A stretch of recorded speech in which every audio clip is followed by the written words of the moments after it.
السلام علیکم ورحمۃ اللہ وبرکاتہ۔ آج میں آپ کے سامنے سورہ طلاق کی آیت نمبر 6 سے لے کر 11 تک کا ترجمہ پیش کر رہا ہوں، سماعت فرمائیے۔ اعوذ باللہ من الشیطان الرجیم، بسم اللہ الرحمن الرحیم۔ پھر اگر وہ تمہارے لیے بچے کو دودھ پلائیں تو ان کی اجرت انہیں دو، اور بھلے طریقے سے اجرت کا معاملہ باہمی گفتگو شنوئی سے طے کر لو۔ لیکن اگر تم نے اجرت طے کرنے میں ایک دوسرے کو تنگ کیا تو بچے کو کوئی اور عورت دودھ پلا لے گی۔ خوشحال آدمی اپنی خوشحالی کے مطابق نفقہ دے، اور جس کو کم رزق دیا گیا ہو وہ اسی مال میں سے خرچ کرے جو اللہ نے اسے دیا ہے۔ اللہ نے جس کو جتنا کچھ دیا ہے اس سے زیادہ کا وہ اسے مکلف نہیں کرتا۔ بعید نہیں کہ اللہ تنگ دستی کے بعد فراغ دستی عطا فرما دے۔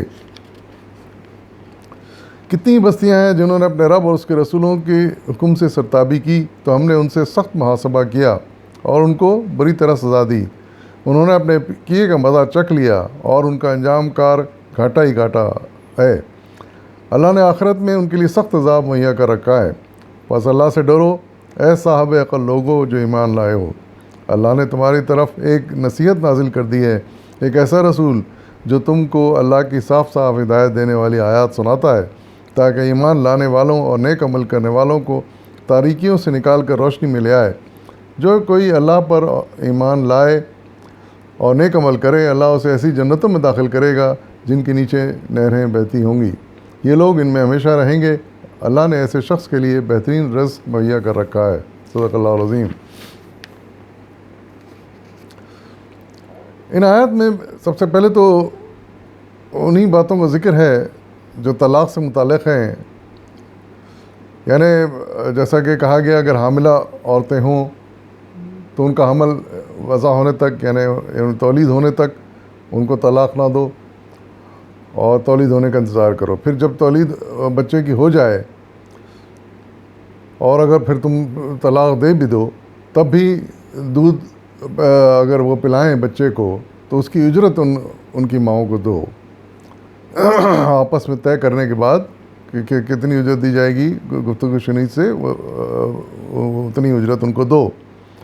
ایک دوسرے کو اس معاملے میں تنگ نہ کرو، یعنی اجرت دینے میں کوئی پریشان نہ کرو عورت کو، اور اگر ایسا کرو گے تو پھر کوئی اور، اس سے بہتر ہے کہ کوئی اور عورت دودھ پلا لے بچے کو۔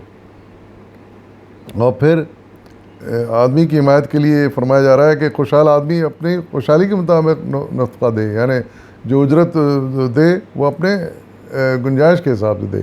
ضروری نہیں ہے کہ وہ بے حساب اجرت دے یا جو منہ مانگی اجرت دے، ایسا نہیں، جتنی اس کی گنجائش ہے۔ اگر کم رزق ہے تو کم دے، اگر زیادہ رزق اس کے پاس ہے تو وہ زیادہ اجرت دے۔ اور اللہ تعالیٰ نے ایک بڑا اہم جملہ یہاں ارشاد فرما دیا کہ اللہ نے جس کو جتنا کچھ دیا ہے اس سے زیادہ اسے مکلف نہیں کرتا، یعنی اخراجات کے معاملے، نیکیوں کے معاملے میں اللہ تعالیٰ کسی پر ضرورت سے زیادہ بوجھ نہیں ڈالتا، اتنا ہی ڈالتا ہے جتنی اس میں کیپیسٹی ہے۔ اور پھر ارشاد فرمایا جا رہا ہے کہ یہ کام ضرور کرو کہ اجرت دو، ایسا نہیں کہ نہ دو، کہ اور ہو سکتا ہے کہ اللہ تعالیٰ پھر اس کے بعد اللہ اس مرد کو تنگ دستی کے بجائے فراغ دستی عطا فرما دے، اس کو خوشحال کر دے اور زیادہ اجرت دے سکتا ہے تو پھر زیادہ اجرت بھی دے۔ پھر اگلی بات ارشاد فرمائی جا رہی ہے، کتنی بستیاں ہیں جنہوں نے اپنے رب اور اس کے رسولوں کے حکم سے سرتابی کی تو ہم نے ان کا سخت محاسبہ کیا اور ان کو بری طرح سزا دی۔ تو اللہ تعالیٰ جو بھی احکام نازل کر رہے ہیں انسان کی زندگی سے متعلق، اس پہ عمل کرنا انسان کے اوپر لازم ہے۔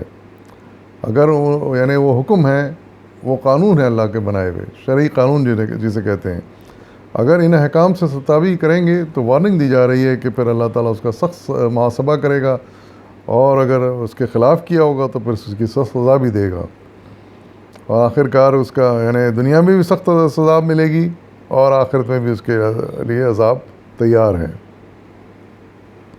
پھر اللہ تعالیٰ نے بڑے اچھے لقب سے انسانوں کو پکارا ہے اور کہا ہے کہ اے صاحب عقل لوگو یا اولو الباب، یعنی ایک ایسا خطاب ہے اللہ تعالیٰ نے جس کے لیے ہم جتنے ممنون ہوں مشکور ہوں کم ہے۔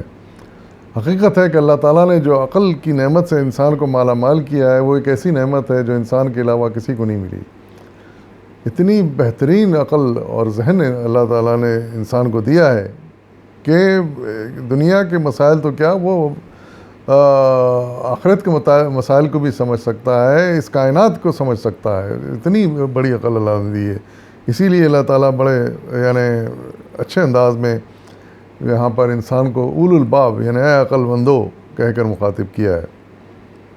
ان کو کہا یار مخاطب کر کے کہ اللہ تعالیٰ نے تم پر ایک نصیحت نازل کر دی ہے، یعنی قرآن ایک نصیحت ہے، اور جس کو کہ رسول اللہ علیہ وسلم اپنی ہدایت کے اپنے تقاریر میں اپنے گفتگو میں سناتے رہتے ہیں، تمہیں بیان کرتے رہتے ہیں، تمہارے سامنے یہ نصیحتیں پیش کرتے رہتے ہیں.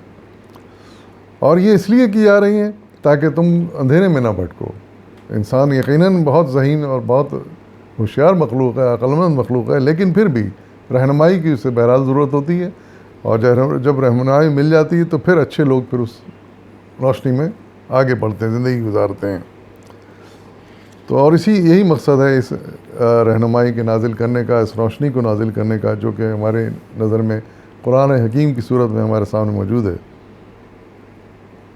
پھر آخر میں اللہ تعالیٰ ارشاد فرما رہے ہیں کہ جو کوئی اس پر عمل کرے گا، اس روشنی کو پالے گا، اس روشنی میں چلے گا، صحیح راستہ پکڑ کے چلے گا، تو اللہ تعالیٰ اس کے لیے دنیا میں بھی اجر دے گا، اور آخرت میں ایسی جنتوں میں داخل کرے گا جن کے نیچے نہریں بہتی ہوں. یہ تصور اللہ تعالیٰ نے جگہ جگہ جنت کا پیش کیا ہے. حقیقت ہے کہ انسان تھوڑی دیر کے لیے تصور کرے کہ اس کا ایک اچھا سا گھر ہو، بڑی پرفضا مقام ہو، ساتھ میں صاف پانی کی نہریں بہتی ہوں، تو تصور کیجئے کہ کس قدر پرسکون اور خوش آئند ماحول ہو سکتا ہے.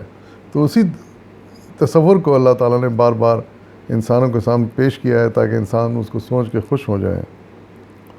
اور پھر یہ کہ یہ جو جنتیں ہیں جن کے نیچے نہریں بہہ رہی ہوں گی، تو وہ تھوڑی دن کے لیے نہیں ہوگی، اس عارضی دنیا کی طرح نہیں ہوگی، بلکہ یہ نعمتیں ہمیشہ کے لیے ہوں گی.